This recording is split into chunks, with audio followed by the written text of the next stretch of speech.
I am a lot more selfish than I used to be, especially since the pandemic.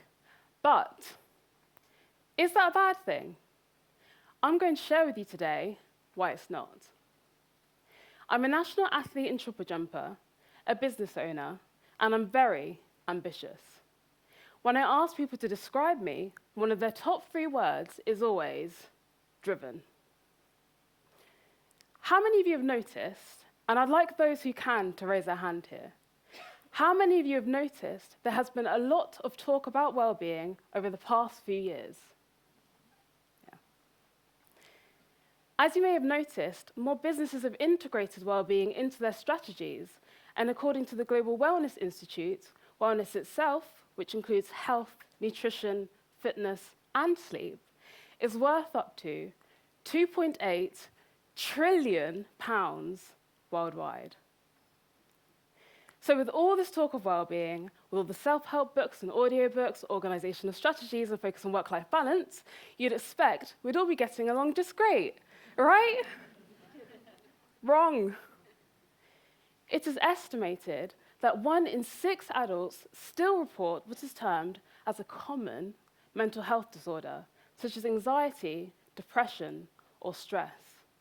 And when considering Black and Black British women in the UK, this number rises to almost 1 in 3 experiencing these mental health challenges. Although I cannot and do not represent all women from the global ethnic majority, I can relate to the link between well-being and mental health. Personally, 2018 and 2019 were really challenging years for me. I struggled a lot with my mental and physical health, including battling with anxiety, depression, panic attacks, hormonal issues, and also eventually being diagnosed with IBS. During these years, I spent months in and out of my GP surgery, and many more months were spent in therapy than I'd expected. I only really realized how bad my mental health was when HR said, it's important to get support before you can't get out of bed in the morning. What they didn't realize was we'd already gotten into a pattern at home where my partner would make my breakfast for me downstairs, while I lay upstairs trying to force my body to get out of bed. The fact I'm standing on this stage today shows just how far I've come since then.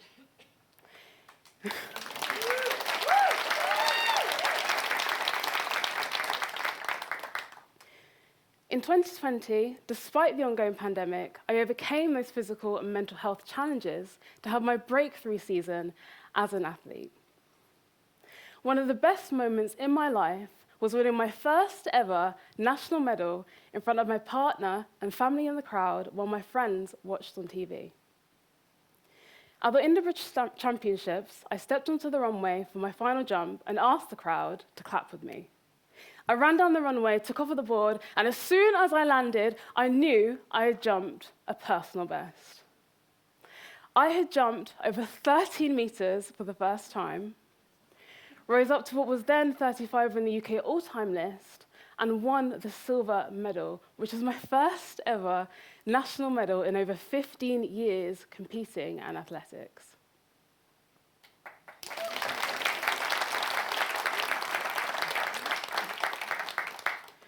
I then went on to extend my personal best that summer and win another silver medal at the Outdoor British Championships, despite spending most of that year training on the grass near my house and in my garden during the pandemic.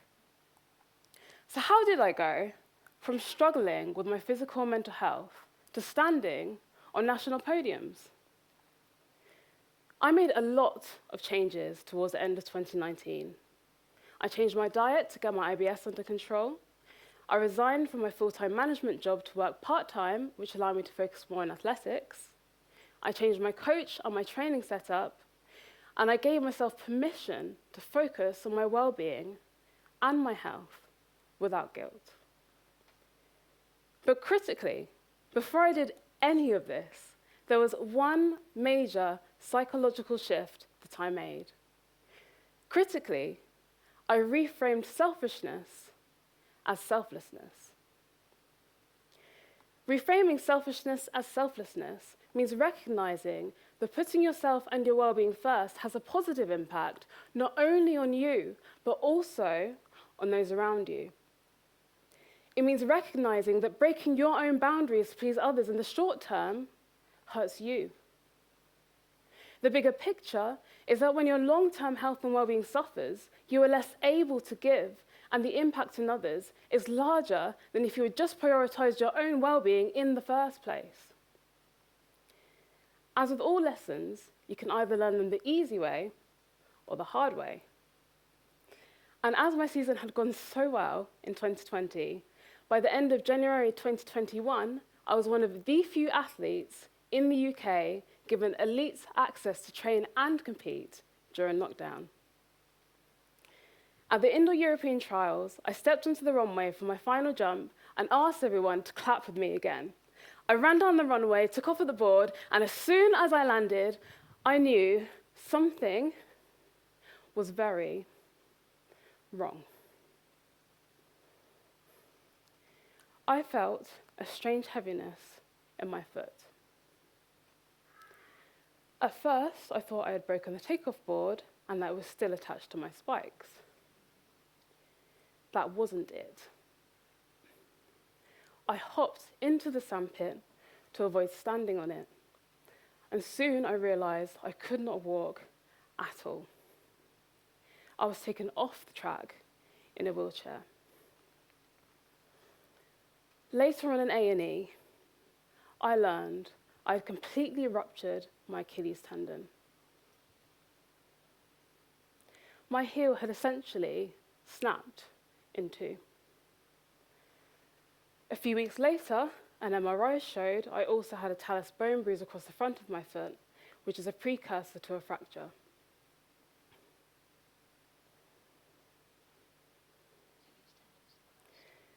An Achilles tendon rupture is one of the worst injuries you can have as a sports person, with a very long recovery time.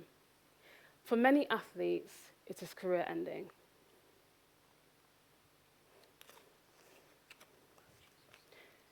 In total, I was on crutches for 6 months.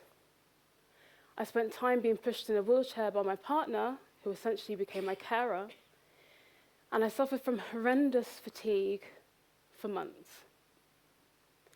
I was initially signed off work for 6 weeks, and then ended up phasing back into part-time work for a further 2 months. During this time, I felt guilty for putting my needs and my well-being first. But I realized that for the best chance of long-term recovery, I had to again reframe selfishness as selflessness. I said no to many events and tasks, setting boundaries so I could recover as quickly as possible and reduce how long other people were also impacted by my injury and mental fatigue. Because of this is an injury I was able to recover from, and I am still competing today.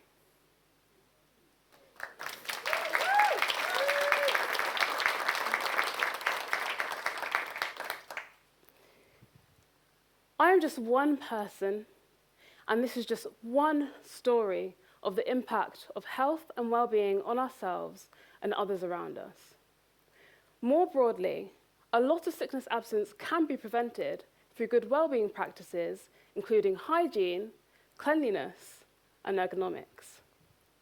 Last year in the UK, almost half of all sickness absence was due to musculoskeletal disorders and common illnesses such as coughs and colds. Burnout, which is also being spoken about more, is preventable too, but research from Westward Health shows that over half of workers are at risk of burnout. That could be over half of this room. So then, with all this in mind, why don't people focus on their own well-being? Often, they focus on others, or rather, They focus on what they assume other people want them to focus on doing. For example, many managers work long hours and weekends trying to support and take the pressure off their colleagues and team members.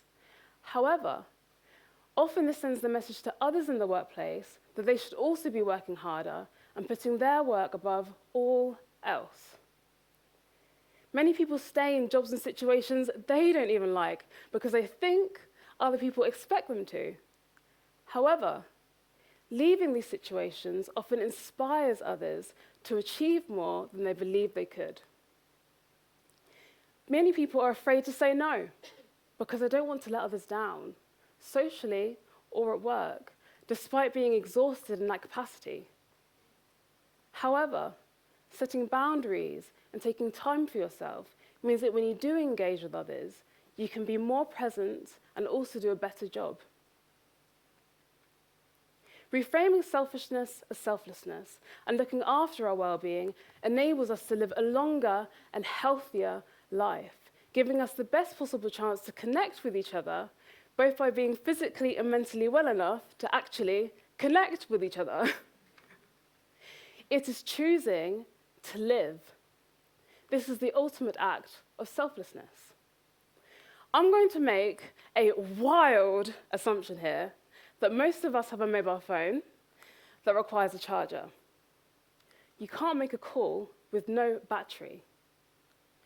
I started off this talk by saying I'm more selfish than I used to be, and I am. But I am also a more present and attentive partner and friend. I give more, including coaching others to look after their well-being. I'm as driven as ever, and my mental health is as stable as it's ever been. There is a lot we can't control in life, but what we can control is our approach to well-being. Ultimately, well-being is not selfish. It is the ultimate act of selflessness. And reframing selfishness as selflessness is key to truly looking after both our own and our loved ones' well-being. Thank you.